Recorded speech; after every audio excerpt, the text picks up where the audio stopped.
My family ignored my emergency while I bled out alone. They were too busy popping champagne for my brother's baseball deal, so I cut them off in a way they never saw coming.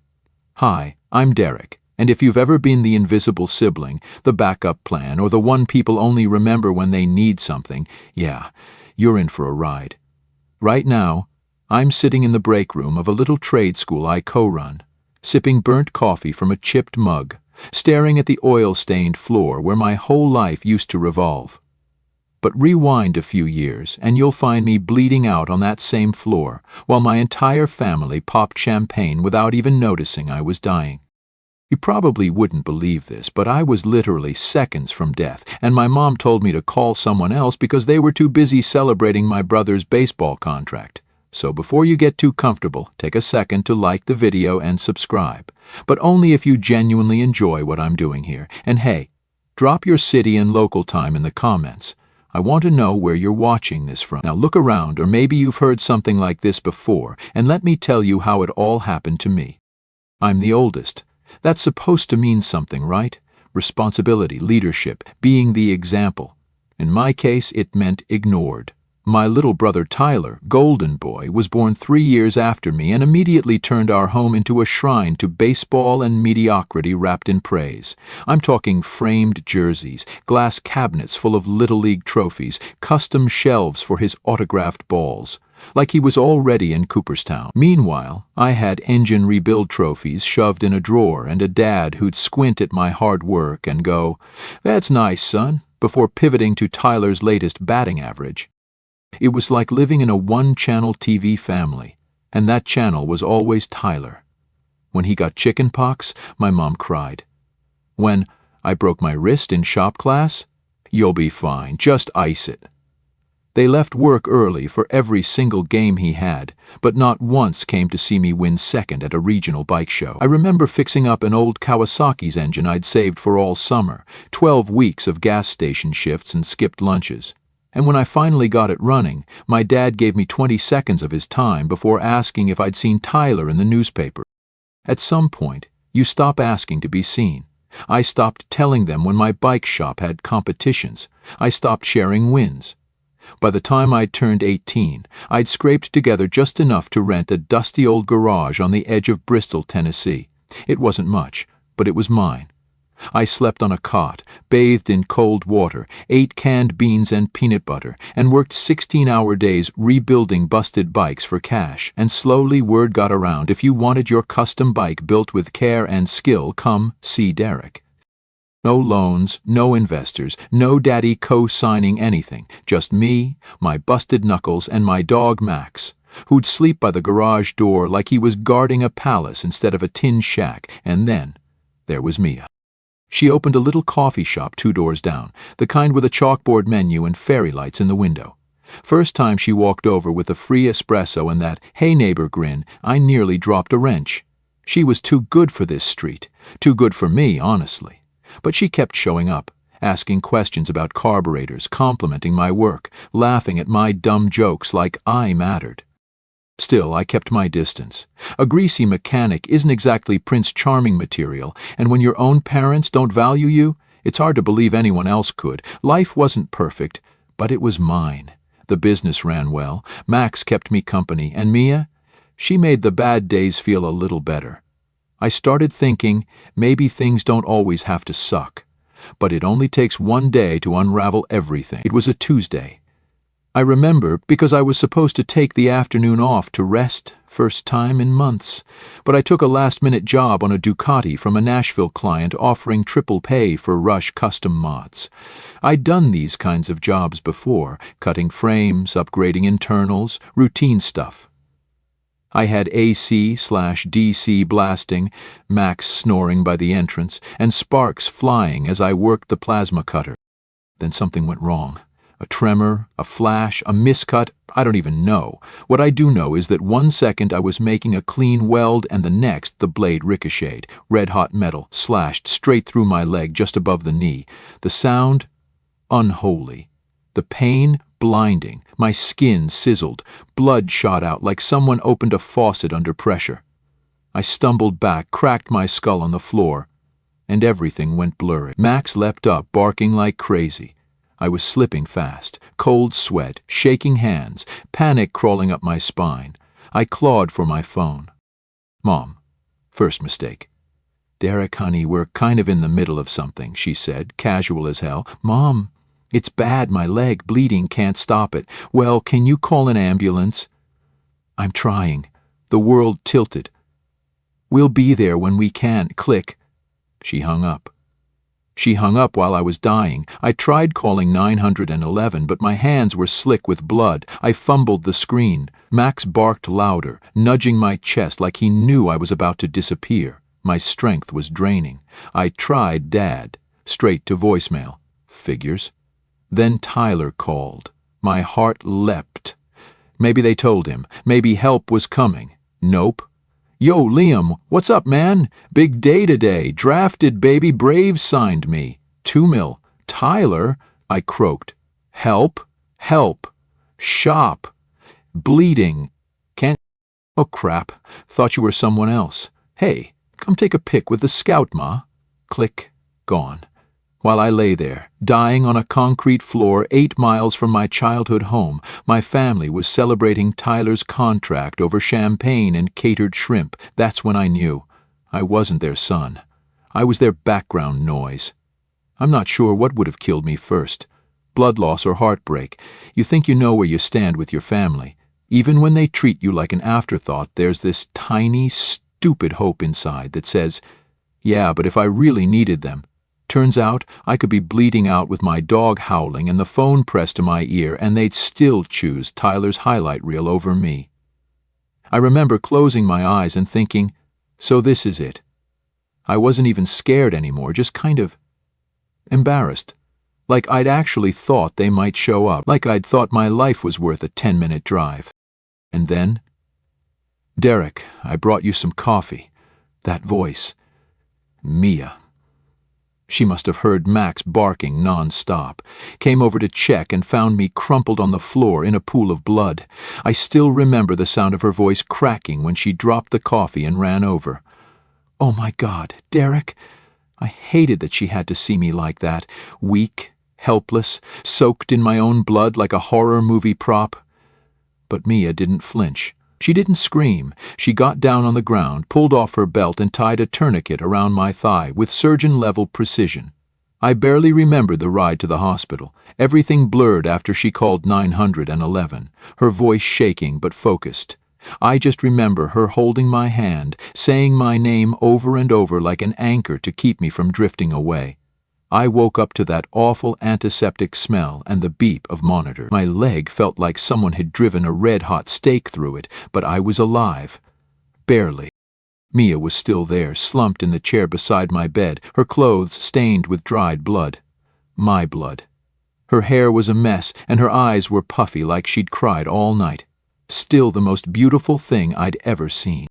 When the doctor came in, he had that tight-lipped expression they reserve for real bad news. He explained how the plasma cutter had severed my femoral artery, that I was minutes from dying, that Mia had saved my life. But then came the kicker. Massive nerve and muscle damage, multiple surgeries needed, long recovery. And, even then, you'll likely never regain full function, standing for long periods, crouching, probably out of the question. Translation, you can't fix bikes anymore, Derek. The words hit like a wrecking ball. That shop was my everything, my escape, my pride, my identity. Without it, what was I? Mia stirred, then sat up and took my hand. You're still you, she whispered. We'll figure it out. I didn't have the energy to argue. Then, as if on cue, my phone rang. My dad. For a split second, my chest twisted. Maybe they realized how badly they'd messed up. Maybe they were calling to apologize, to say they were sorry for not coming, for almost letting me die. Derek, he said, businesslike, your mother and I need to borrow $25,000, 0 cents, for Tyler's relocation and equipment. It's urgent. No, how are you? No, we heard what happened. Just another request to fund Tyler's golden boy life. I almost died yesterday, I said, trying to keep my voice level. I was bleeding out and you couldn't even be bothered to drive over. Don't be dramatic, he snapped. It was just a cut. Just a cut. That was it, the last straw. 5 years of sending them $1,000, 0 cents a month to help with expenses while they funneled it into Tyler's dream, and now they were calling me from my hospital bed to ask for more. I hung up. Then I opened my banking app and canceled the automatic transfer. 5 years of support, over $60,000, 0 cents, gone. And for what?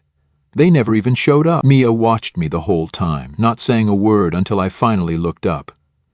"Did they really ignore you?" she asked softly, "when you called for help?" I nodded. Told her everything. The childhood neglect, the phone calls during the accident, the voicemail from my mom asking for money for Tyler while I was still hooked to IV.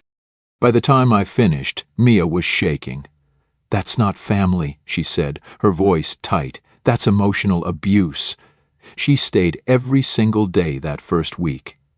Brought me real food, helped me change bandages, adjusted the hospital bed when I couldn't reach the remote. She made the pain feel manageable, the future seem less hopeless. Then, a text from Tyler. "Hey bro, heard you got hurt. That sucks. Also, did you tell mom and dad you won't help with my expenses? Not cool, man. Family helps family." I didn't reply. The next morning, a voicemail from my mom. "Derek, honey, I know you're upset, but this is Tyler's big break. We really need that money. Call us back." Mia took my phone and deleted it. "You don't need this crap," she said like she was deleting a bad app. Not my own mother. Then she reached for my hand. "You know what? I'm your family now. Me and Max." I don't cry easily, but something in my chest cracked.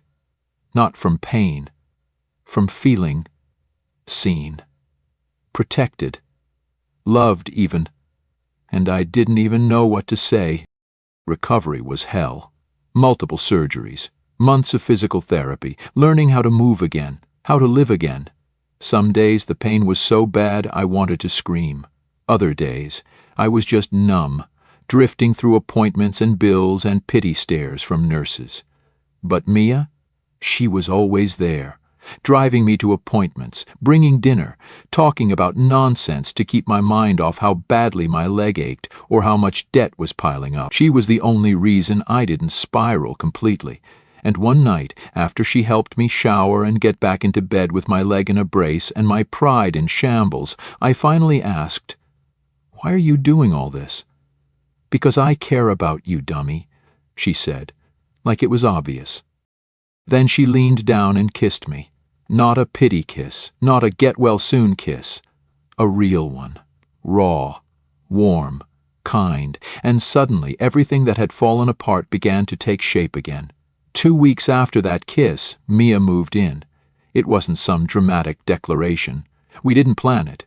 She was already spending most nights at my place anyway, helping with everything from my bandages to cooking simple dinners I didn't have the energy to make. One day she showed up with a duffel bag and said, "My lease is up, figured we'd save on rent."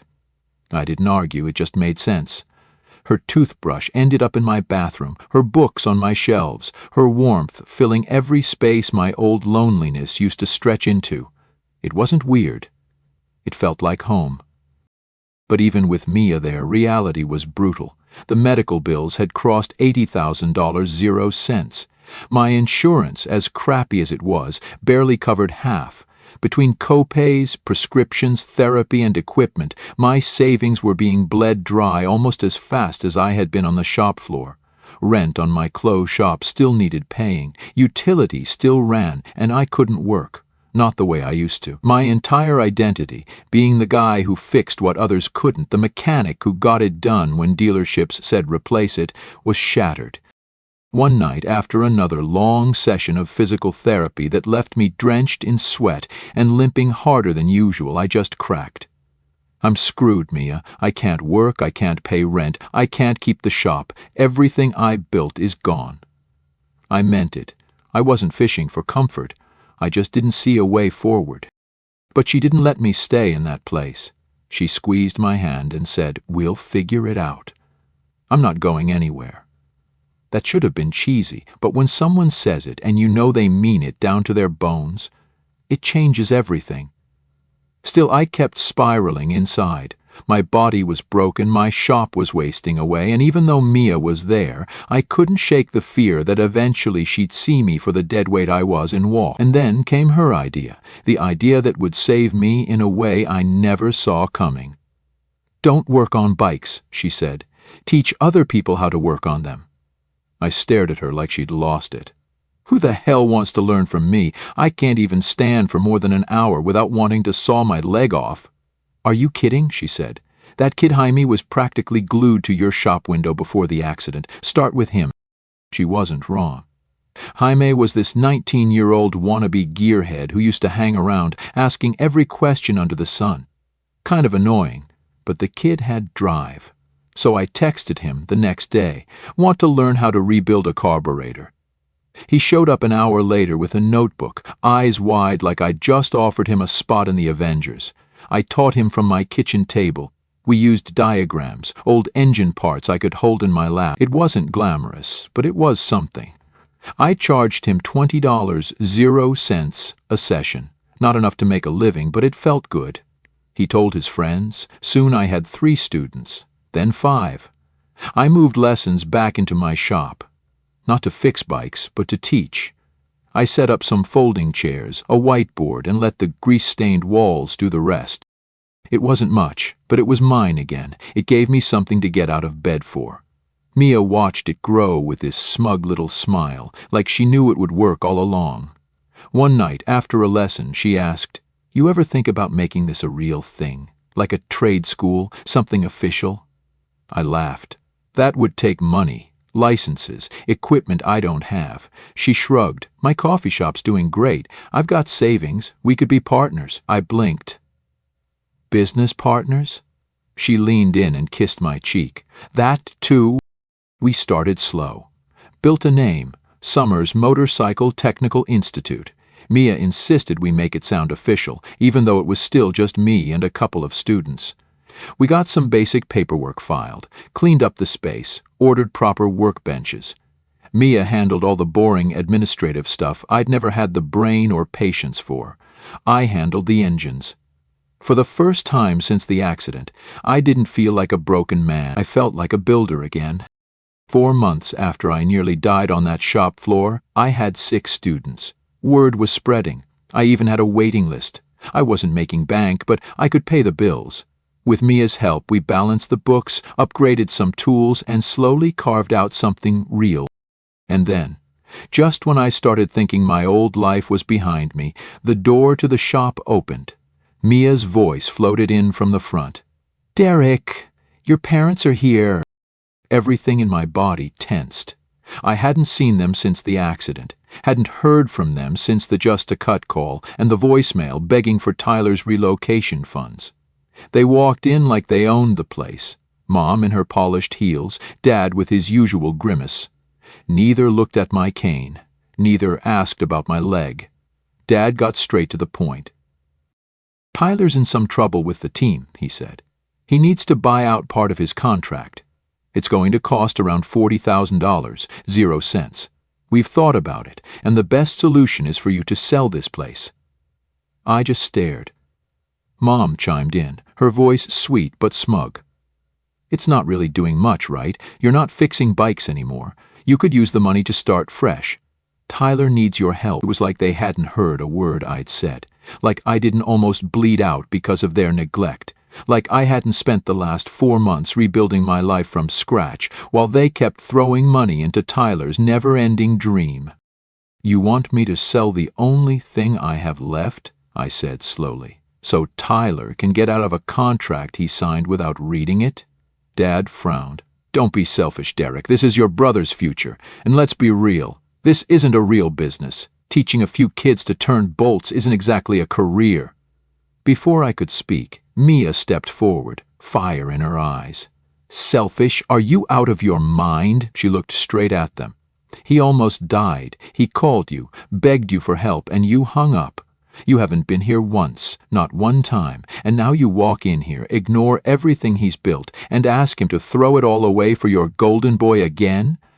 No. My parents blinked like she'd slapped them. Who are you? My mother asked. This is a family matter. No, I said, stepping forward on my good leg. Mia's family you're not anymore. Get out, and don't come back. Dad's face turned red. You ungrateful, get out. They left. Mia came to my side, hand in mine as I sat down, leg throbbing. I shouldn't have interfered, she said softly.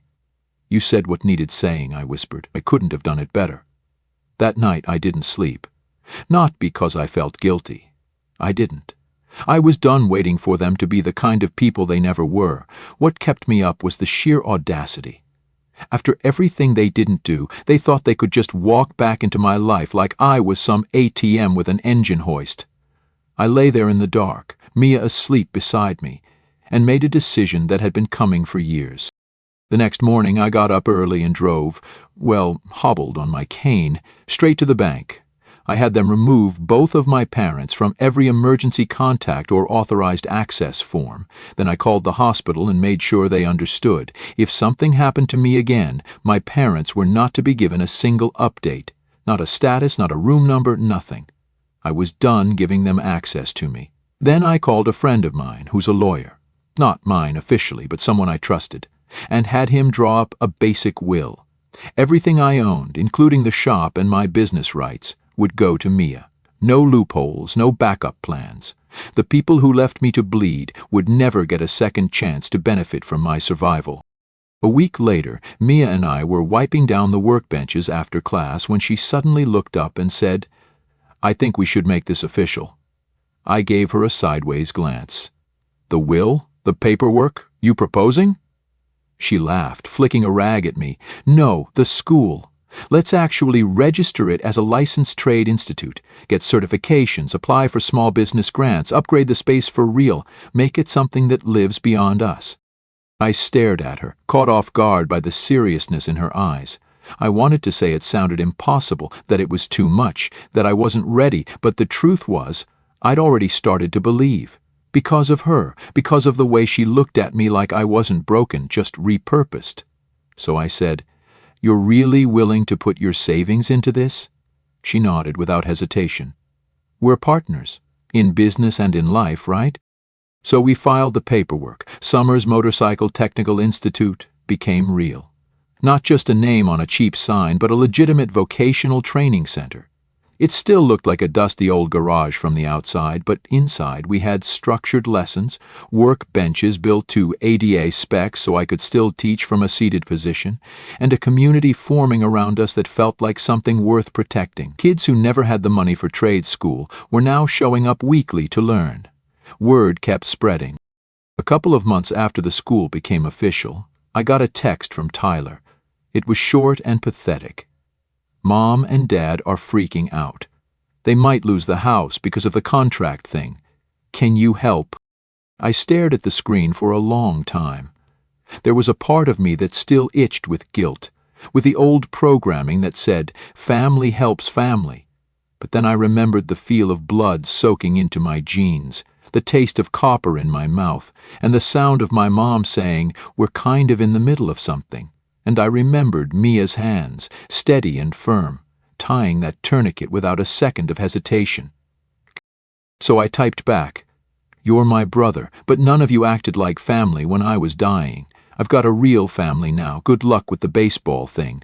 Then I blocked his number too. Mia found me standing there with the phone in my hand, a weird look on my face. She wrapped her arms around me from behind and whispered, You okay? I nodded. Yeah, actually, I think I am. We didn't celebrate. We didn't toast or high-five. We just sat down together at the small kitchen table in our apartment, ate leftover pasta, and talked about student applications. But something in me had settled. For the first time in my life, I didn't feel like I was chasing their approval anymore. I didn't care what they thought. I didn't care if they cried poor or played the victim or sold sob stories to anyone who'd listen. I was free. Over the next year, Mia and I poured everything we had into the school. She handled the administrative side, permits, budgeting, communication, while I designed lesson plans, trained new instructors, and supervised hands-on workshops. We didn't make a lot of money at first, but we made enough. Enough to grow. Enough to finally believe that we were building something lasting. Then, through a mutual friend from high school, I heard what had happened to my parents. They lost the house. Turns out, all those years of investing everything into Tyler, training, relocation, legal fees to get him out of his botched contract, left them drowning in debt. They couldn't keep up with the mortgage. They moved into a small apartment on the edge of town. Dad came out of retirement and picked up shifts at the hardware store. Mom took a part-time gig at a department store in the mall. It wasn't the mansion they'd envisioned living in when Tyler made it big. Tyler? His baseball career didn't pan out. After the contract fiasco and some bad behavior at training camp, he was let go. Rumor has it he showed up overweight and with an attitude. The team gave him multiple chances, but he blew every one of them. Now he's working as an assistant coach at a small-town high school, still clinging to the story of how he almost went pro. There was a time when I would have gloated, when I would have driven past their sad apartment or walked into the hardware store just to make Dad ring me up. But that time passed. Karma did what it does, and I didn't need to say a word. Their choices came full circle. Meanwhile, my limp never fully went away. My leg still aches when the weather turns, and I'll never crouch under a bike again. But I've made peace with it. Because what I lost physically, I gained in perspective and in love. Mia and I got married last spring. Small ceremony, just a handful of friends, some students, and her parents. My side of the aisle was empty, but I didn't feel alone. I felt whole. And the school? It's doing better than we ever imagined. We've got a wait list 2 months long, partnerships with local garages, and we're talking about opening a second location in the next town over. Every time I see a kid light up because he figured out how to diagnose a carburetor problem or rebuild a transmission, I remember what it feels like to be seen, to be valued. I didn't get revenge the old-fashioned way. I didn't destroy my parents. I didn't ruin Tyler's life. They did that themselves. My revenge was quieter. I lived. I thrived. I built something they can't take credit for or leech off of. I created a life where their approval doesn't matter because I finally believe I'm worth something, with or without it. 3 years have passed since that day in the garage, and I still wake up sometimes thinking I can hear the buzzing sound of the plasma cutter kicking back. Phantom pain flares in my leg, and for a moment I'm back on that concrete floor, the metallic smell of blood thick in the air, Max barking like mad. But then I roll over and feel Mia's arm around me, warm and steady. And I remember that I'm not there anymore. That chapter is over. And this new one? It's better than I ever imagined. Mia and I run the school together full-time now. It started with folding chairs and makeshift lesson plans, and now we've got proper workbenches, hydraulic lifts, a growing staff, and even a scholarship program for students who can't afford tuition. We fund it ourselves, with help from local businesses who've seen the kind of talent we're producing. Most of our students aren't the kind of kids who get second chances, or even first ones. They're kids who've been told they're not smart enough, not college material, not real success stories. But when they rebuild an engine with their own hands, something clicks. They realize they're capable, and watching that realization hit them never gets old. One of my earliest students, Jaime, the kid who basically kicked this all off, is now one of our lead instructors. He's only 22, but the guy knows bikes like he was born in a machine shop. We gave him his first break, and he paid it forward by helping train the next batch of mechanics. It's weird to think about how close I came to never seeing any of this happen. 5 more minutes on that shop floor, and none of it would have existed. No school, no Jaime, no wedding, no second location plans. We get emails now from people across the state asking about our program. Veterans looking to retrain. High school grads who can't afford college. People who lost jobs and want to start over. And I get to sit there, cane by my side, dog at my feet, watching them walk into the garage I nearly died in, and find a future. Mia still runs the coffee shop part-time. It's not just a business anymore, it's a haven. She sets up community nights, free drinks for new students, even therapy sessions once a month with a local counselor. She tells me it's about creating support systems for people like me, people who've been dismissed or overlooked, people who needed someone to give a damn. That's the kind of woman I married. I haven't spoken to my parents since the day I told them to get out, not once. I hear things occasionally. An old neighbor mentioned that my dad's back issues make his hardware job tough, that my mom talks about me like I'm the one who turned my back on the family. Tyler, from what I gather, still tells people he was this close to going pro, like it's a badge of honor instead of a cautionary tale. And the sad part is, I'm not even mad anymore. I just don't care. They made their choice. They bet everything on one son and let the other bleed alone. They showed me exactly where I stood, and I listened. I used to think revenge had to be loud, dramatic, fire and fury. But it turns out the most devastating revenge is living a life so full, so rich, that the people who tried to make you feel worthless are erased from the picture entirely, not out of malice, just irrelevance. They don't matter anymore. Not to my happiness, not to my success, not to my identity. What does matter is the community Mia and I built. The kids who walk through our door with zero confidence and leave with a skill set, a job offer, and a sense of pride. What matters is the home we've made together. A small sunlit apartment above the shop, with Max curled up by the door and the smell of coffee and engine grease mixing in the air. What matters is the life we built out of broken pieces, piece by piece, with no shortcuts and no handouts. There's a photograph hanging in my office now. It's not of Tyler or my parents or any of the trophies I never got. It's a picture of the first graduating class from our program. 6 kids, grinning in front of the shop, grease on their jeans and light in their eyes. Mia took it.